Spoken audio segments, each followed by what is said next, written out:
Tamil Nadu BSP ମୁଖ୍ୟଙ୍କ ହତ୍ୟା ଘଟଣା। पुलिस एनकाउंटर रे जड़े अभियुक्त निहत।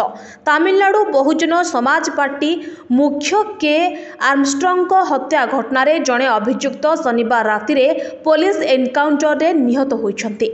मृतकଙ୍କ ना तुरेबेंगदम। तांको ना रे पूर्वरु अनेक मामला रहिछि।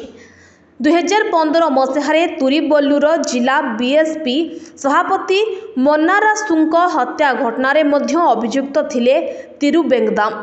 चेन्नईर माधवपुरम गतकाली राति रे पुलिस करितबा एनकाउंटर रे से निहत होइछन्ति। सूचना अनुसार हत्या करबा पूर्वरु किछि दिन धरी के आर्मस्ट्रंग उपरे नजर रहितला तुरुबेंगदमको। जुलाई 5 तारिख रे चेन्नईर पेराम्बूर अंचल रे के आर्मस्ट्रंग को हत्या करा जायथिला। तांको घर पाखरे तांको हत्या करा जायथिला। 6 जण व्यक्ति को छुरी माड़ रे तांको आक्रमण करथिले। सेमाने बाइक रे आसिथिले। से आर्मस्ट्रंग को गुरुतर अवस्था रे उद्धार करा जाई एक घरोई डाक्तरखाना को निया जायथिला। तेबे सेठारे तांकर मृत्यु घटितबा जणा पड़िछि। Bureau report NTV.